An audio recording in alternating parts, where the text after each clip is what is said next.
Any doubts? Sir నాకుంది sir అది. అంటే ఇప్పుడు కంపెనీ డిఫైన్ చేస్తాం కదా sir, company code and company. అయితే ఇప్పుడు అదే కంపెనీ యూజ్ చేసి మేము రిమైనింగ్ అని డిఫైన్ కాదండి, చేయాలా మీరు లేకపోతే వేరే కంపెనీ కోడ్ క్రియేట్ చేసుకోవాలి. చేసుకో?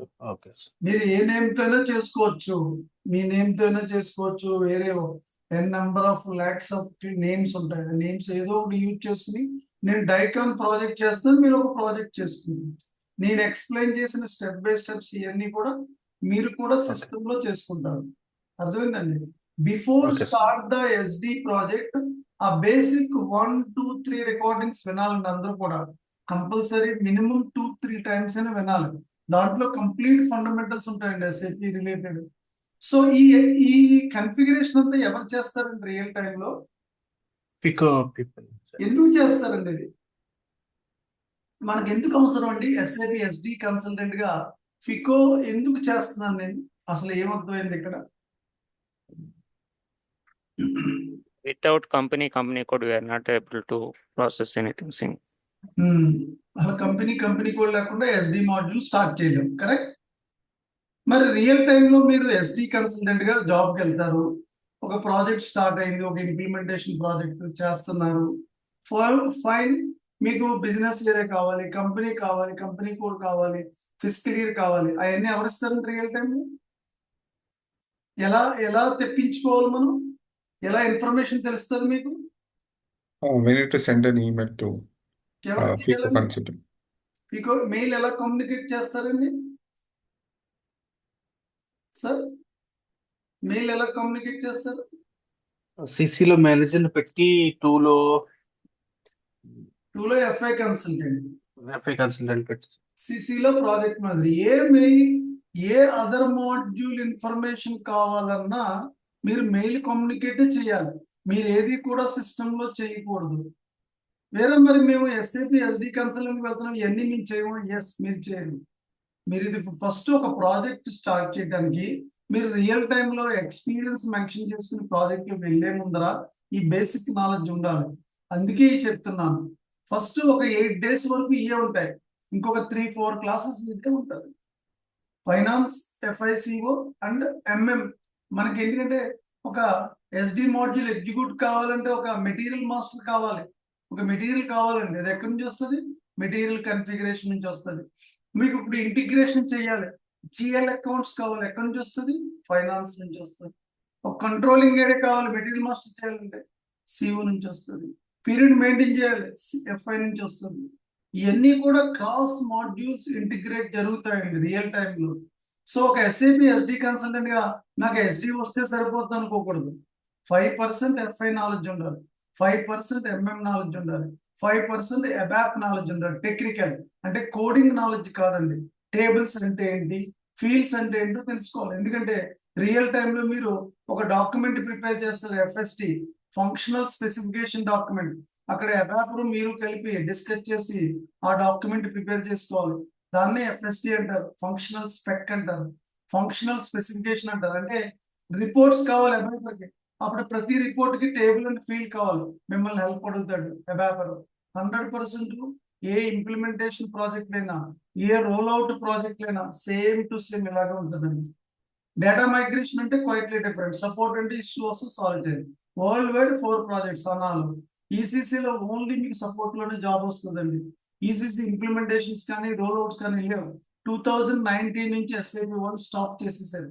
ఈసీసీలో జాబ్ వస్తే up to maybe hopefully next year end వరకు ఉండొచ్చండి ఈసీసీ మార్కెట్, తర్వాత ఉండదు. ఎస్ఐపి వాళ్ళు అయితే 25 ఎండ్ క్లోజ్ చేయాలనుకున్నారు. కొన్ని క్లయింట్స్ రిక్వెస్ట్ చేసి మాకు ఇంకా రిపోర్టింగ్ సిస్టమ్ కంప్లీట్ కాలేదు, ఇంకొక 1.5 year 1 year ఉంచమని మార్కెట్ లో. అందుకే ఈసీసీ ఉంది. లేకపోతే అసలు ఈ జనవరి నుంచి ఈసీసీ మార్కెట్ లో ఉండదండి అసలు. ఎస్ఐపి వాళ్ళు టార్గెట్ అయితే వాళ్ళు ఎక్స్పెక్ట్ చేసిన 20లోనే డిక్లేర్ చేశారు. కరోనా వచ్చిన చూడండి, ఆ టైంలోనే డిక్లేర్ చేశారు ఈసీసీ మార్కెట్ లో 2025 తర్వాత మేము తీసేస్తాం. అప్పటి వరకే క్లయింట్స్ ఈసీసీ మెయింటైన్ చేసుకోవాలి. ఎవరైనా ఎస్ఐపి ఇంప్లిమెంట్ చేసుకోవాలంటే 19 నుంచి 2019 నుంచి లైసెన్స్ లేవు. ఓన్లీ ఎస్ఫోర్మాకే లైసెన్స్ ఇస్తాం మేము, ఈసీసీ లేదు అని ఆల్రెడీ డిక్లేర్ చేశారు. కానీ ఇంకా ఎందుకు మార్కెట్ లో ఉందంటే వాళ్ళ SAP వాళ్ళు ఇంకా కొన్ని క్లయింట్స్ రిక్వెస్ట్ చేయడం వల్ల మేబీ నెక్స్ట్ ఇయర్ ఎండ్ వరకు ఉంచొచ్చు అంటున్నారు. అది మన చేతిలో కూడా ఉండదు. SAP వాళ్ళు డిక్లేర్ చేస్తారు. మనకి ఇప్పుడు ఎంతవరకు ఉన్నా పర్వాలేదు. మనకి దేంట్లో వచ్చినా ఈ ట్రైనింగ్ నేర్చుకుంటున్నప్పుడు మీరు దేంట్లోనే జాబ్ చేసుకోవచ్చు. మీరు ECCలో జాబ్ చేసుకోవచ్చు, హనాలో చేసుకోవచ్చు. ECCకి హనాకి ఓన్లీ 10% చేంజెస్ వచ్చిందని అంతే, అంతకన్నా ఏం కాదు. ECC is the version, HANA is the version. SAP SD అనేది బేస్ అండి, ఎక్కడికి వెళ్ళి అదే. ఇప్పుడు ECCలో ప్రాజెక్ట్లో సపోర్ట్లో జాబ్ చేసుకోవచ్చు, హనాలో 100% ఇంప్లిమెంటేషన్లో చేసుకోవచ్చు, రోల్అవుట్లో చేసుకోవచ్చు, డేటా మైగ్రేషన్లో చేసుకోవచ్చు, సపోర్ట్లో చేసుకోవచ్చు. ఫైన్. కంపెనీ అంటే ఇంటర్నల్ ట్రేడింగ్ పార్ట్నర్. ఏ బిజినెస్ స్టార్ట్ చేయాలన్నా కంపెనీ కావాలి. కంపెనీ కోడ్ అంటే కంపెనీ ఇప్పుడు ఒకటే ఉంటుందండి. Company codes N number of ఉంటాయి. ఒక కంపెనీ అంటే ఒక కంపెనీ కోడ్ ఉండొచ్చు, 2 ఉండొచ్చు, 3 ఉండొచ్చు, 4 ఉండొచ్చు. ఫైనాన్స్ వాళ్ళు ఫిక్స్ చేసుకుంటారు అది. నేను ప్రస్తుతానికి ఒకటే చేశాను, ఒక company. Credit limits for customers కి లిమిట్స్ ఉంటాయి, దానికోసం క్రెడిట్ కంట్రోల్. ఒక కంపెనీ కోడ్ అండర్ లో క్రెడిట్ కంట్రోల్ అనేది ఉంటుంది. అలాగే బిజినెస్ చేయాలంటే మన కంపెనీ కూడా హైదరాబాద్ లో ఉంది కంపెనీ. సపోజ్ హైదరాబాద్ లో అమీర్పేటలో ఉంది కంపెనీ. హైదరాబాద్ లో చాలా ప్లేసెస్ ఉన్నాయి. ఇప్పుడు daikon business number of places లో ఉంటాయి. Maybe Dilsukh Nagar, Kukatpally, LB Nagar places లో అదే కంపెనీ కోడ్. దానికి కంపెనీ కోడ్ అండర్ లో బిజినెస్ ఏరియా ఉంది. ఇప్పుడు ఒకటి అమీర్పేటలో కంపెనీ కోడ్ ఉంది, బిజినెస్ ఉంటుంది. అమీర్పేటలో చాలా ప్లేస్ ఉంది కదా, డైకాన్ షాప్స్ ఉంది, అదే బిజినెస్ ఏరియా, అదే బిజినెస్ ఏరియా. తర్వాత కంపెనీని కంపెనీ కోడ్కి అసైన్ చేసుకోవాలి. అలాగే Indian financial year assign company code to credit control assign చేస్తారు. ఇండియన్ ఫైనాన్షియల్ ఇయర్ B3 అంటే మన బిజినెస్ ఎప్పుడు కూడా financial year auditors balance sheets tally చేస్తారు. April to March, April 1st books open చేస్తారు. అందుకే మనకి ఇన్కమ్ ట్యాక్స్ అసెస్మెంట్స్ అన్ని 31st మార్చ్ క్లోజ్ చేయాలంటారు. 31st March. ఇప్పుడు రీసెంట్ గా లాస్ట్ ఇయర్ అయితే ఆగస్ట్ వరకు ఇచ్చారో, ఏ అసెస్మెంట్స్ అయిపోయి చేసేసుకున్నారు అంతా. సో జనరల్ ఫైనాన్షియల్ వచ్చి ఏప్రిల్ టు మార్చ్. అలాగే US మార్కెట్ లో కెనడా, ఆస్ట్రేలియా, మిడిల్ ఈస్ట్ అన్ని కంట్రీస్, ఇండియా కాకుండా అన్ని countries, middle east different, US, Canada, Australia అన్ని కూడా జనవరి టు డిసెంబర్.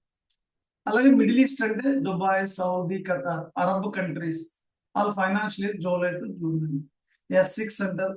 K4 అంటే US అండ్ ఇండియా అంటే V3. వేరే ఫిక్స్డ్ ఏ ప్రాజెక్ట్కి వెళ్ళి ఎక్కడికి వెళ్ళి ఇది ఉంటుంది. SAPలో 70% క్లయింట్ రిక్వైర్మెంట్ బట్టి ఉంటుంది.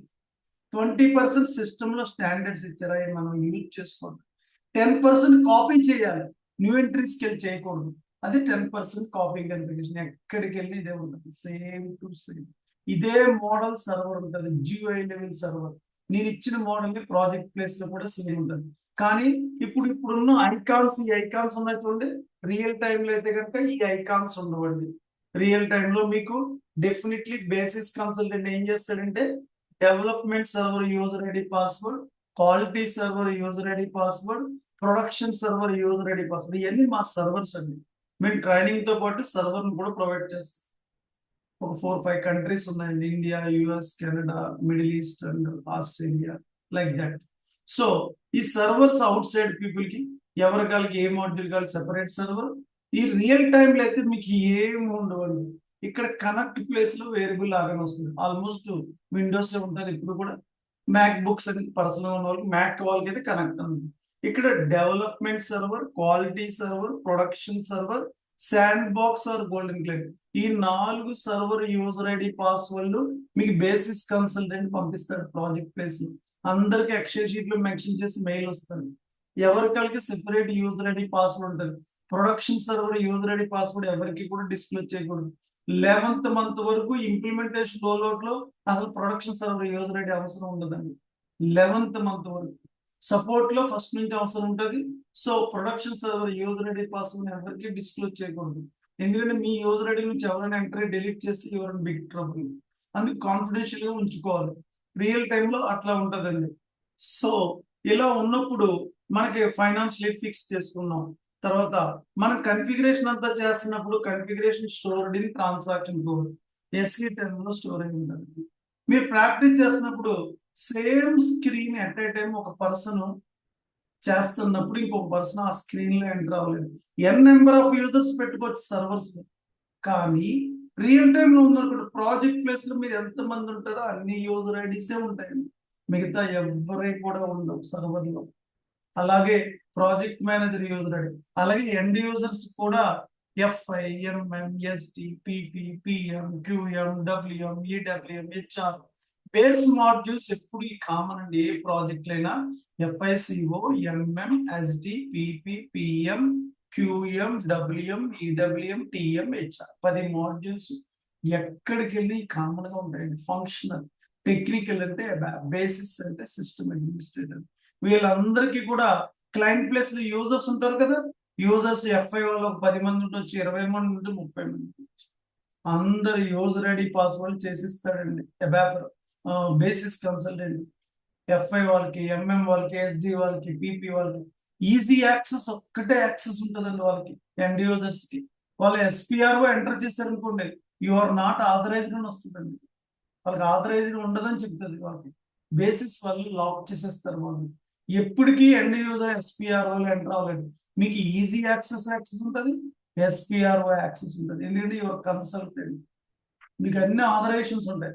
కానీ రియల్ టైంలో మీరు ఎస్డి కన్సల్టెంట్కి వెళ్తే ఎస్డి కన్ఫిగరేషనే చేయాలి, ఏ అదర్ మాడ్యూల్స్ ని ముట్టుకోకూడదు. మీకు అన్ని యాక్సెస్ ఉంటుంది కానీ ముట్టుకోకూడదు. మీ మాడ్యూల్ ఏంటి, మీరు ఏ డెసిగ్నేషన్స్ లోపలికి వెళ్ళి అదే చేయాలి. కొంతమంది ఎక్స్పీరియన్స్ వచ్చాక ఎస్డిఎంఎం 2 మాడ్యూల్ సపోర్ట్ గా కూడా వెళ్తారు. ఎప్పుడంటే 4-5 years ఎస్ఏపి ప్రాజెక్ట్స్ ఎక్స్పీరియన్స్ వచ్చాక ఇంకొక మాడ్యూల్ కూడా సపోర్ట్ లోనే తప్ప ఇంప్లిమెంటేషన్ లో ఏ క్లయింట్ కూడా ఒక మాడ్యూల్ మీద 1% నుంచి ఎంటర్టైన్ చేయండి. ఎందుకంటే వాళ్ళకి టైం సరిపోదు, క్వాలిటీ రెడ్యూస్ అయిపోతుంది. అందుకే ఈచ్ మాడ్యూల్ కి ఒక కన్సల్టెంట్ ఎన్ని సంవత్సరాల ఎక్స్పీరియన్స్ ఉంది, 10 సంవత్సరాలు ఉన్నా 15 సంవత్సరాలు ఉన్నా చాలా మంది కన్సల్టెంట్ గానే వర్క్ చేస్తూ ఉంటారు యూఎస్ మార్కెట్ లో. ఎందుకంటే మేనేజ్మెంట్ కానీ కన్సల్టెంట్ ఎక్కువ శాలరీ ఉంటుంది. టెక్నికల్లీ హవర్లీ బేసిస్ కూడా వర్క్ చేసే వాళ్ళు ఎస్ఏపీలో. అందుకే ఏంటంటే ఫంక్షనల్ కన్సల్టెంట్ నెవర్ డై. ఏ ప్రోడక్ట్ ఎస్ఏపీ ఇంప్లిమెంట్ చేసుకున్నా ఆ ప్రోడక్ట్ ఉన్నంత కాలం ఎస్ఏపీ కన్సల్టెంట్స్ అవసరం ఉంటుంది. ఎస్ఏపీ వాళ్ళ టార్గెట్ 2035 వరకు క్లౌడ్ ఉంటుంది. తర్వాత ఇంకొంచెం అడ్వాన్స్ చేసుకుంటారు. ఇంకా ఏ రావడం వల్ల కూడా మీకు ఏం ఎఫెక్ట్ ఉండదు. ఎందుకంటే ఫంక్షనల్ మాడ్యూల్స్ జాబ్ ని ఏ అన్ని చేయలేదు. టెక్నికల్ మాడ్యూల్స్ కి 20%, 30% ఎఫెక్ట్ ఉంటుంది అబాప్. కానీ ఫంక్షనల్ మాడ్యూల్స్ కి ఎఫెక్ట్ ఉండదు. రోజు రిక్వైర్మెంట్స్ చేయాలి, క్లయింట్ తో మాట్లాడేది, ఏం మాట్లాడుతుంది, అన్ని చేయలేదు, మెయిల్ చేస్తుంది, చేయలేదు. అందుకు కంపల్సరీ ప్రతి మాడ్యూల్ కి ప్రాజెక్ట్ లో ఒక ఫంక్షనల్ కన్సల్టెంట్ ఉండాలి. అంటే ఒక ప్రోడక్ట్ యాపిల్ ఎస్ఏపీ ఇంప్లిమెంట్ చేసింది, కరోనా వచ్చింది అనుకోండి, అయితే రిసిషన్ వచ్చింది, బిగ్ రిసిషన్, ప్రోడక్ట్ ని క్లోజ్ చేయాలి, ఆపరేట్, సపోర్ట్ ఎప్పుడు అవసరం ఉంటుంది. Work from home jobs corona రాకముందే ఎస్ఏపీ ఉన్నాయి. వర్క్ ఫ్రమ్ హోమ్ జాబ్స్ 2005 నుంచి వర్క్ ఫ్రమ్ హోమ్స్ ఉన్నాయి ఎస్ఏపీలు. మిగతా టెక్నాలజీకి ఉండి కాదు. ఎస్ఏపీ కరోనా వచ్చాక అన్ని టెక్నాలజీలు వర్క్ ఫ్రమ్ హోమ్ పెట్టారు. ఇప్పుడు కొద్దిగా తీసేసి హైబ్రిడ్ మోడల్ పెట్టారు. ఎస్ఏపీ ఎప్పటి నుంచో ఉందండి వర్క్ ఫ్రమ్ హోమ్. ఎందుకంటే ఎక్కడి నుంచి చేసుకోవచ్చు, ఎస్ఏపీ జాబ్ ఫెసిలిటీ ఉంది. సో ఇది ఒక సినారియో. సో మనం ఇవన్నీ చేస్తున్నామండి. ఇలా ప్రాజెక్ట్ చేస్తున్నప్పుడు మనకి కంపెనీ అంటే ఏంటి, శాలరీ పే చేయాలి, రెంట్ పే చేయాలి, ఆఫీస్ ఎక్స్పెన్స్ ఉంటాయి, మిస్లేనియస్ ఎక్స్పెన్స్ ఉంటాయి, కంపెనీకి అసెట్ ఉంటుంది, ప్రాపర్టీ, కంపెనీకి లయబిలిటీస్ ఉంటాయి, షేర్స్ ఉంటాయి, షేర్ క్యాపిటల్ ఉంటుంది. ఇవన్నీ కూడా కావాలంటే జిఎల్ అకౌంట్స్ అంటారు, జనరల్ లెడ్జర్ అకౌంట్స్ అంటారు. అంటే ఒక స్ట్రక్చర్ ఆఫ్ రూపం తయారు చేసుకోవాలంటే జిఎల్ అకౌంట్స్ అంటారు, జనరల్ లెడ్జర్ అకౌంట్స్ అంటారు. అది చెయ్యాలంటే చార్ట్ ఆఫ్ అకౌంట్స్ క్రియేట్ చేసుకోవాలి. చార్ట్ ఆఫ్ అకౌంట్స్ ఎందుకు ఉపయోగపడుతుంది అంటే స్ట్రక్చర్ ఆఫ్ జిఎల్ అకౌంట్స్, అంటే జిఎల్ రూపం తయారు చేసుకోవడానికి చార్ట్ ఆఫ్ అకౌంట్స్ ఉపయోగపడుతుంది. స్ట్రక్చర్ ఆఫ్ జిఎల్ అకౌంట్స్ అంటారు. సో ఎస్పిఆర్ఓలోకి వెళ్తున్నానండి, ఐఎంజిలోకి వెళ్తున్నాను. సో ఈ బ్లాక్ బటన్ నావిగేషన్ పాత్ అంటారు. ఇప్పుడు నేను ఒక చార్ట్ ఆఫ్ అకౌంట్స్ ని క్రియేట్ చేస్తున్నాను. ఆపరేషనల్ చార్ట్ ఆఫ్ అకౌంట్స్ అంటారు. అంటే జిఎల్ రూపం తయారు చేసుకోవాలంటే ఒక చార్ట్ ఆఫ్ అకౌంట్ కావాలి. అది ఎక్కడ ఉంటుందండి, ఫైనాన్షియల్ అకౌంటింగ్ లో, జనరల్ లెడ్జర్ అకౌంటింగ్ లో, మాస్టర్ డేటాలో, జిఎల్ అకౌంట్స్ లో, ప్రిపరేషన్స్ లో. మళ్ళీ చూపెడుతున్నాను చూడండి, ఫైనాన్షియల్ అకౌంటింగ్ లో, జనరల్ లెడ్జర్ అకౌంటింగ్ లో, మాస్టర్ డేటాలో, ప్రిపరేషన్స్ లో, ఇంకో edit chart of account, edit chart. ఇక్కడ ఈ స్క్రీన్ వచ్చింది. ఇప్పుడు న్యూ ఎంట్రీస్ కి వెళ్ళాలి. New entries, chart of account daikon DCC అని ఇస్తున్నాను. Daikon chart of account, daikon chart of account, chart of account. So language English అండి. లాంగ్వేజ్ ఇంగ్లీష్ సెలెక్ట్ చేసుకున్నానండి. Language English, ABCD English. ఏ GL account అయినా 10 digits మించి ఉండకూడదు. దాన్నే 00 అంటారు. 00 అంటే 10 డిజిట్స్ మనకి ఇచ్చినట్టు. 00 వచ్చి డేటాబేస్ సేవ్ చేసి ఆటోమేటిక్ సేవ్ డిజైన్ అవుతుంది. అంటే జిఎల్ అకౌంట్, శాలరీ అకౌంట్ ఉంది, 10 డిజిట్స్ మించి ఉండకూడదు. అది లెంగ్త్ అంటారు. లెంగ్త్ ఆఫ్ జిఎల్ అకౌంట్ అన్ని చోట్ల వర్తిస్తుందండి. సో సేవ్ చేస్తున్నానండి. ఇక్కడ an entry already exist in the same కి అంటే డిసిసి ఆల్రెడీ ఉందంటుందండి. నేను టిఏసి తీసుకున్నాను, డిఏసి తీసుకున్నాను, ఎంటర్ చేస్తున్నాను. సో సేవ్ చేస్తున్నాను. సో ఇప్పుడు నెక్స్ట్ ఏం చేయాలి చెప్పండి ఒకసారి. ఏమండి నెక్స్ట్ ఏం చేయాలి? నెక్స్ట్ క్రియేట్ చేయాలి sir. Own request icon create చేయాలి. రిక్వెస్ట్ ఉంటుందండి. Create request, define chart of accounts. Chart of account, chart of account ఎందుకు క్రియేట్ చేయాలంటే ఒక జిఎల్ రూపం తయారు చేసుకోవాలంటే చార్ట్ ఆఫ్ అకౌంట్ కావాలి. ఫైన్, చార్ట్ ఆఫ్ అకౌంట్ అని క్రియేట్ చేశాను. ఈ రోజు స్టార్ట్ చేశాను. సో ఆ నేమ్ ఏంటో మెన్షన్ చేసుకోండి, ఎందుకంటే మీరు కూడా తయారు చేసుకున్నాక ఆ నేమ్ మర్చిపోకూడదు. డిఎస్సి, ఎందుకంటే మిగతా వాళ్ళు చాలా మంది ప్రాక్టీస్ చేస్తూ ఉంటారు కదా, మళ్ళీ రాంగ్ తీసుకుంటారు. అందుకు మీరు ఏం చేసుకున్నారో రాసుకోండి. జిఎల్ అకౌంట్ రూపం కోసం ఒక చార్ట్ ఆఫ్ అకౌంట్ క్రియేట్ చేసి ఆ చార్ట్ ఆఫ్ అకౌంట్ ని కంపెనీ కోడ్ కి సెండ్ చేయాలి. Assign company code to chart of accounts. చాలా easy and configuration. Step by step చేసుకోవడం. నేను చెప్పింది మీరు step by step first time చేస్తారు, క్లాస్ అయిపోయి సెకండ్ టైం చేస్తారు, జాబ్ అప్లై చేసుకుంటే ఆఫర్ లెటర్ వచ్చింది థర్డ్ టైం చేస్తారు, కమాండ్ వచ్చేస్తుంది. హ్యాండ్సమ్ కమాండ్ రావాలంటే మినిమం 3 టైమ్స్ చేసుకోవాలండి. ఫస్ట్ టైం చేస్తున్నారు, క్లాసులు అయిపోతాయి, తర్వాత సెకండ్ టైం చేసుకుంటే జాబ్ అప్లై చేసుకుంటారు, ఆఫర్ లెటర్ వచ్చేస్తే థర్డ్ టైం చేసుకుంటారు. అలా కన్ఫిగరేషన్ అంతా ఒక 3 టైమ్స్ చేసుకున్నారు అనుకోండి, అసలు ఈ పాత్ క్లిక్ చేస్తుంటే మీకు ఈజీ అయిపోతుంది. నేను 1000 టైమ్స్ చేస్తుంటాను ఇప్పటికి. మీరు ఫస్ట్ టైం మరి డిఫరెన్స్ ఉంటుంది కదా. ఆ పాత్ క్లిక్ చేస్తున్నప్పుడు వేరే, ఈ పాత్ అంతా గుర్తుంచుకోవాలి. మీకు ఈ ఆలోచన సెకండ్ టైం చేస్తున్నప్పుడు రాదు, థర్డ్ టైం చేస్తున్నప్పుడు నథింగ్ అనిపిస్తుంది. చాలా ఈజీ అండి. దీంట్లో కోడింగ్ కానీ డీబగ్గింగ్ కానీ ఏమి ఉండదు, స్టెప్ బై స్టెప్ చేసుకోవడం అంతే. సో మన చార్ట్ ఆఫ్ అకౌంట్ ఏంటండి? డిఏసి. డిఏసి. సో డిఏసి మన కంపెనీ కోడ్ ఏంటండి? DA11 అండి. ఏంటి సార్ మన కంపెనీ కోడ్? ఇంకో daikon, DA11 company code. So chart of account ఏంటండి? ఇక్కడ కంపెనీ కోడ్ కూడా రాసాను చూడండి. ఇక్కడ DA11 రాసుకున్నాను, ఎందుకంటే చాలా మంది వేరే వాళ్ళు కూడా ప్రాక్టీస్ చేస్తూ ఉంటారు కదా, మళ్ళీ ప్రాబ్లం అవుతుంది. డిఏసి ఇప్పుడు చేసింది వస్తుంది చూడండి. డిఏసి. ఇంకో 1 సెకండ్ సార్.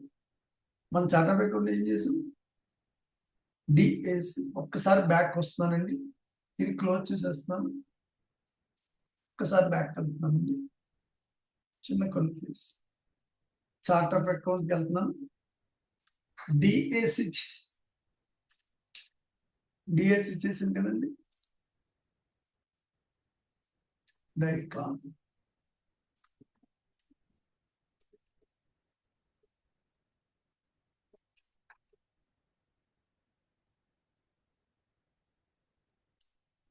డిస్క్రిప్షన్ జాబ్ చూసుకుంటూ ఉంటాను. ఫైన్. బ్యాక్ వస్తుంది. Daikon chart of. Fine. So assign chart of company code to chart of account. మన కంపెనీ కోడ్ ఏంటంటే DA11 కదా. ఇంకో DA11 మీరు ఏం చేసుకుంటే దానికి మీరు ఇచ్చుకోవాలి. Chart of account DAC company code ని చార్ట్ ఆఫ్ అకౌంట్ కి అసైన్ చేసింది. సేవ్ చేస్తున్నాను. So create request. ఇక్కడ ఓన్ రిక్వెస్ట్ బిఫోర్ ఉంది కదా, క్రియేట్ రిక్వెస్ట్. ఈచ్ పాయింట్ కి ఒక ట్రాన్స్పోర్ట్ రిక్వెస్ట్ నెంబర్ చేస్తున్నాను. రియల్ టైమ్ లో ఈచ్ పాయింట్ కి చేసుకుంటారు, ప్రాసెస్ వైజ్ కూడా చేసుకుంటారు. ఒక ఎంటర్ప్రైజ్ స్టెప్స్ లో 5 పాయింట్లు నాకు అన్ని ఉదాహరణ తీసుకుంటారు. అది ఏంటనేది నేను ఎస్డి స్టార్ట్ అయ్యి చెప్తాను. 2 ప్రాసెస్ లో చేసుకోవచ్చు, ఏదైనా చేసుకోవచ్చు. ఫస్ట్ టైం అందరూ ఇలాగే చేసుకోండి, నెక్స్ట్ టైం ఎలా చేయాలి నేను చెప్తాను. Assign chart of account to company. Assign chart of account company. Point second point అండి, ఈ రోజు మీకు చెప్పింది సెకండ్. రోజు నేను చెప్పిన పాయింట్ ఎప్పటికప్పుడు ప్రాక్టీస్ చేసుకోవాలండి. ప్రాక్టీస్ చేసుకుంటే మీకు డౌట్స్ వస్తాయి, కాన్ఫిడెన్స్ బిల్డ్ అవుతుంది ఎలా చేయాలి ప్రాజెక్ట్ అనేది. క్లాస్కి వచ్చి మళ్ళీ నెక్స్ట్ డే క్లాస్ క్యాజువల్ వస్తే ఉపయోగం ఉండదు. బిజీ, అందరూ బిజీగా ఉంటామండి. సో ఇప్పుడు మీ క్లాస్ అయిపోయింది, ఓకే ఫైన్. 8 నుంచి టెన్షన్ స్టార్ట్ అవుతుంది, పర్సనల్ లైఫ్, వర్క్ అన్ని. నైట్ 10 తర్వాత అయితే ఫ్రీగా ఉంటాం కదా. You want SIP career, you want good handsome salary, 10 to 11 పెట్టుకోండి నైట్. డెఫినెట్లీ ఎవరు ఎంత వర్క్ షెడ్యూల్ అయినా, టైట్ షెడ్యూల్ అయినా మ్యాక్స్ టు మ్యాక్స్ 8 అండి. Worst case least case 9 o'clock వరకు ఉంటుంది ఆఫీస్. ఇంటికి వచ్చేస్తారు ఫ్రెష్. 10 to 11 చేసుకో, దిస్ ఈస్ యువర్ కెరియర్. మనం బిజీ, ఎప్పుడు బిజీగానే ఉంటాం. ఆ బిజీలో మనకంటూ మన personal life, this is your career. Me career build చేసుకోవాలి. వర్కే కాదు, కరెంట్ వర్కే మన లైఫ్ కాదు. మీ కెరీర్ బిల్డ్ చేసుకోవడం కోసం కెరీర్ కావాలనుకున్నప్పుడు 1 hour దీనికి ఫిక్స్డ్ టైం చేసేసుకోండి. 1 hour చేసుకుని, ఎందుకంటే ఎర్లీ మార్నింగ్ క్లాస్ ఉంటుంది కదా. 1 hour 10 to 11 లేకపోతే 9 to 7, 9 to 10 పెట్టుకుని ప్రాక్టీస్ చేసుకోండి. ఏ రోజు ఆ రోజు చేసుకోవాలి. నేను ఎందుకు చెప్తున్నానంటే, ఒక 1 week కసరత్ చేసిన రికార్డింగ్స్ అలా పెండింగ్ ఉండిపోతాయి, బ్యాక్ అయిపోతూ ఉంటారు. లాస్ట్ వచ్చి 10 రికార్డింగ్లు పెండింగ్ అనుకోండి, టెస్టింగ్ మీరు చేసుకోలేదు. అందుకే నేను చాలా సార్లు చెప్తానండి క్లాస్ లైవ్లో ఒక 10-15 times అని చెప్తాను, ప్రాక్టీస్ చేయండి. That is your job. మీరు చేస్తున్నారు లేదనేది మీ బాధ్యత అండి. నేనైతే గైడ్ చేయగలను. So fine, chart of accounts చేసాం, దాన్ని కంపెనీ కోడ్కి అసైన్ చేసాం. అకౌంట్ గ్రూప్ కంపెనీలో పర్సనల్ లైఫ్, మీ పర్సనల్ లైఫ్ మీకు అసెట్ ఉంటుంది. ఒక బ్యాంకు ఒక అసెట్ ఉంటుంది, ఒక ల్యాండ్ ఉంటుంది, లేకపోతే ఒక ఫ్లాట్ ఉంటుంది, ఒక కార్ ఉంటుంది అసెట్. అలాగే బ్యాంక్ ఈఎంఐ ఉంటుంది, లయబిలిటీస్, అప్పులండి. పర్సనల్ లైఫ్ గురించి చెప్తుంది. అలాగే మీరు రోజు ఆఫీస్కి వెళ్తారు, రోజు ఫ్యామిలీ ఎక్స్పెన్స్ ఉంటాయి, దాన్ని ఎక్స్పెన్స్ ఉంటుంది. మీకు బ్యాంకులో డిపాజిట్ ఉంటుంది, ఇంట్రెస్ట్ వస్తూ ఉంటుంది, రెవెన్యూ ఉంటుంది, దాన్ని ఇంట్రెస్ట్ రెవెన్యూ. అదే ఇన్కమ్ అంటారు, దాన్ని ఎస్ఐపిలో అకౌంట్ గ్రూప్స్ అంటారు. అలాగే కంపెనీలో కూడా అసెట్స్, లయబిలిటీస్ బ్యాలెన్స్ షీట్కి వెళ్ళిపోతుంది. Expenses, income, profit and loss అకౌంట్కి వెళ్ళిపోతుంది. దాన్నే అకౌంట్ గ్రూప్ అంటారు. అకౌంట్ గ్రూప్ ఇందులో క్లిక్ చేస్తున్నాను. ఇక్కడ న్యూ ఎంట్రీస్కి వెళ్తున్నానండి. Chart of account DAC. మీరు ఎన్ని అకౌంట్ గ్రూపులు 4 ఉంటాయి మినిమం. అయితే ఎఫ్ఐ వాళ్ళు ఇంకా చేసుకుంటారు, అది ఎఫ్ఐ వాళ్ళందరికీ అంత నాలెడ్జ్ మీకు అవసరం లేదు. నేను ఒక 4 చేస్తున్నాను. స్టాండర్డ్గా అయితే 4 ఉంటాయి. ఇంకో అకౌంట్ గ్రూప్ వచ్చి అసెట్స్, ఇంకో liabilities, expenses, income, expenses. So assets అండర్లో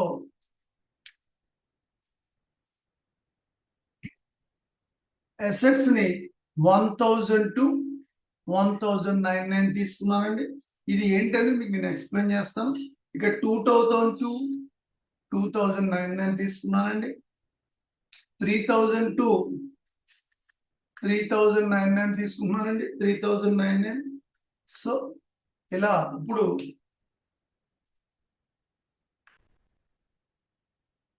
save చేస్తున్నానండి. ఇంకో ఎంటర్ చేస్తున్నాను, ఎంటర్. సో సేవ్ చేస్తున్నానండి. ఇంకో బ్యాక్ వస్తున్నాను. Do you want to save? ఇంకో ఇప్పుడు ఇన్కమ్ అంటున్నాను, ఐఎన్సి ఇన్కమ్, ఐఎన్సి. ఇది డిఏసి ఐఎన్సి ఇన్కమ్. ఇది 4000 నుంచి 4900. ఇక్కడ ఏ అసెట్స్ రిలేటెడ్ జీ అకౌంట్స్ అయినా 1000 నుంచి ఎన్ని డిజిట్స్ అలౌ చేస్తుందండి అసెట్? 10 digits. ఎక్కడ ఇచ్చాను సార్ అది? చార్ట్ ఆఫ్ అకౌంట్ లో ఇచ్చాను. అంటే ఒక కంపెనీలో జిఎల్ అకౌంట్ నెంబర్ లెంగ్త్, మీ అకౌంట్ ఉంటుంది, బ్యాంక్ అకౌంట్ నెంబర్ ఎంత ఉంటుంది? మోర్ దెన్ 10 digits ఉంటుంది. హెచ్డిఎఫ్సి, ఎస్బీఐ అన్ని 10 digits, 12 digits. అలా కంపెనీలో assets related inventory, investments, goodwill, plant and machinery, assets 1000 or 1 lakh or 10 lakhs, 10 digits మించి ఉండకూడదు. నేనైతే 4 digits తీసుకున్నాను. మీరు ఎంతైనా తీసుకోవచ్చు, 1 to 100 కూడా తీసుకోవచ్చు. Maximum 10 digits. ఏ ఎస్ఏపి ప్రాజెక్ట్ అయినా 10 digits మించి ఉండకూడదు. ప్రొవిజన్ అండి ఎస్ఏపిలో కొన్ని ప్రొవిజన్స్ ఇచ్చారు, ఇలా ఫాలో అవ్వాలి. Fixed, V3 fixed, K4 fix, S6 fix. Standards అంటారండి, దీన్నే క్లయింట్ స్పెసిఫిక్ అంటారండి, క్లయింట్ స్పెసిఫిక్. అలాగే 10 digits అంటారండి. ఇప్పుడు GL account, assets related GL accounts అని ఈ సిరీస్ లో ఉంటాయి. లయబిలిటీస్ రిలేటెడ్ జిఎల్ అకౌంట్ అని ఈ సిరీస్ లో ఉంటాయి. మీరు ఎంత తీసుకోవచ్చు, ఇదే తీసుకోవాలని రూల్ లేదు. సింపుల్ గా ఉండడం కోసం నేను 4 డిజిట్స్ తీసుకున్నాను. మీరు 1 to 1000 తీసుకోండి, 1 to 100 తీసుకోండి, whatever, 1 lakh to 2 lakhs తీసుకోండి, వాట్ ఎవర్. సింపుల్ గా ఈజీగా ఉండాలంటే బెస్ట్ 4 డిజిట్స్ తీసుకోండి. సో సేవ్ చేస్తున్నాను. దీన్ని అకౌంట్ గ్రూప్ అంటారు. అకౌంట్ గ్రూప్ 4 రకాలు: అసెట్స్, లయబిలిటీస్, ఎక్స్పెన్సెస్, ఇన్కమ్. ఇది చాలా ఇంపార్టెంట్ బేస్ పాయింట్ అండి. డిఫైన్ అకౌంట్ గ్రూప్ అంటారు. డిఫైన్ అకౌంట్ గ్రూప్ సేవ్ చేస్తాను. This is the third point ఈరోజు. Control C here, control B here, control. So మనం account group చేసాం. ఒక కంపెనీ డిజైన్ చేస్తున్నాం. ఇప్పుడు ఒక ప్రాజెక్ట్ లో డైకాన్ ప్రాజెక్ట్ కోసం ఫైనాన్స్ రిలేటెడ్ థింగ్స్ అన్ని డిజైన్ చేస్తాం. సో ఎప్పుడు కూడా కన్ఫిగరేషన్ చేస్తున్నప్పుడు చెక్ చేసుకోవాలి. కింద రెడ్ అంటే ఎర్రర్ మెసేజ్, అంటే ఏదో వార్నింగ్ వచ్చింది అండ్ ఎర్రర్ చేశారు, మీరు చూసుకోవాలి. ఎల్లో అంటే వార్నింగ్ మెసేజ్, అప్పుడు ల్యాప్టాప్ లో ఎంటర్ చేసుకోవాలి, అప్పుడు టిఆర్ నెంబర్ అడుగుతుంది. డేటా వాజ్ సేవ్డ్ అంటే గ్రీన్ మెసేజ్ అంటారు. 3 కైండ్ ఆఫ్ మెసేజ్లు వస్తాయి కన్ఫిగరేషన్ చేసినప్పుడు: red, yellow, green. Fine back వస్తుంది. ఈ పాయింట్ చేశాను.